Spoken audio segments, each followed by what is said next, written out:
Okay, so I decided to do a video on some things about what I've learned. Um, so let's go into it. The quarter is made up. This quarter is made up of copper and nickel. Most of them have dates on them. This turns people towards them because it personalizes the ring they're going to get out of it. I bought a device like this, which is pretty neat. Punches a hole right in the coin. Not hard to do. I used a hammer at the beginning, which I found out that was a bad idea because I was beating the hell out of these, and it's costly, very costly. So then after that, after learning how to do these quarters and doing them pretty well, punching the holes in them, making them into what they need to be, next stage would be that, after heating it up a little longer. But this started to happen, and I realized this was because I wasn't annealing them enough and I was putting too much force into them. This was in 1972. I screwed that up pretty bad. As you can see, it didn't turn into a ring. One day a guy came up to me and he asked me, he said he contacted me for a ring, and he said he wanted his ring in silver. I said, okay, that's fine. There's nothing wrong with that. So, needless to say, I found out I couldn't do it because I kind of messed that ring up. I sent it over to a friend of mine, JT Coins. I watched a few of his videos, a few more. I learned a lot about silver. The fact that one of these, marking one of the coins, you can heat it up, and it's, once this is gone, dissipates, it's heated up right. I'm glad because people like silver more than they like clad, which was these.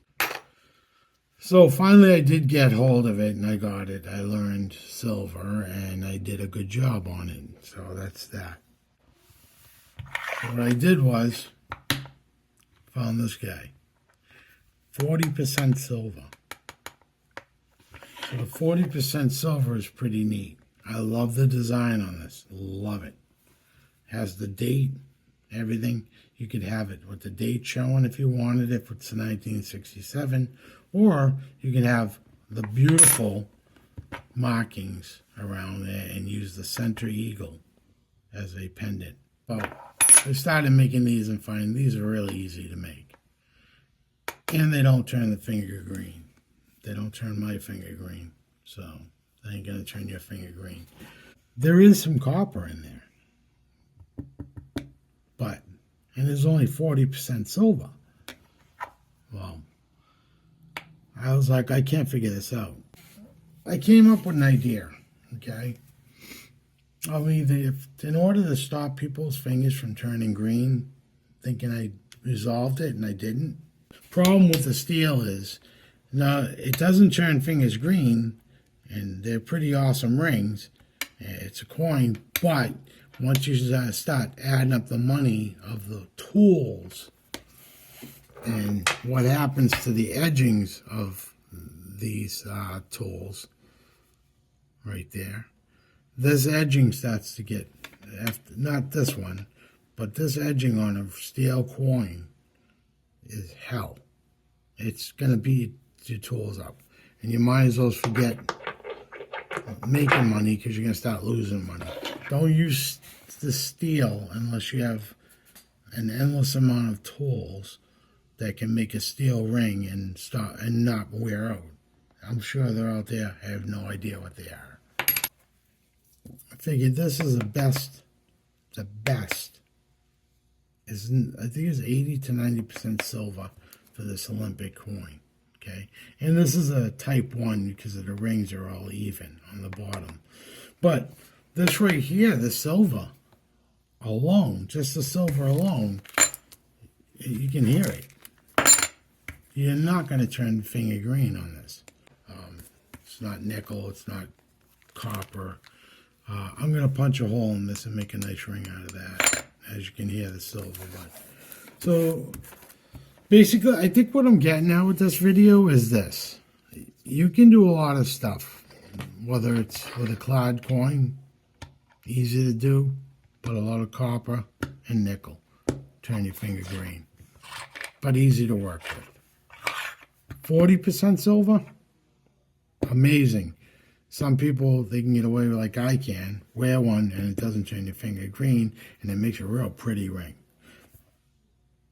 But they're larger and you have to use dies, which means you can't just use simple compressed machines like this, like that. Okay, so anyways, good thing you can use those for making nice rings. Silver, 40%, pretty awesome. This right here is a $1, 1974, okay? I personally know that this is not silver. And I also know that it's not made up of any kind of ferrous metal. But at the same time, I do know that the dies that I have are too small, and I'm waiting for them in the mail, by the way, to make that into a ring. That's being saved for another day. So anyways, so my whole point of this is you can make plenty of different rings if you start off with this. And you can move on to this to make them a little less green on the finger. And maybe even get something a little more higher grade silver like this. And that would be even much better. But the fact of the matter is, no matter which way you go with this, it's going to be costly. I got rings that are going out every day. And people love them. So yeah, so please, take my advice. Start off with the small, easy stuff to punch holes in and sell them as much as you can. Personalize them with the dates, the state, date, whatever, and move on. Get it all done. Hey, what the hell? What do you got to lose?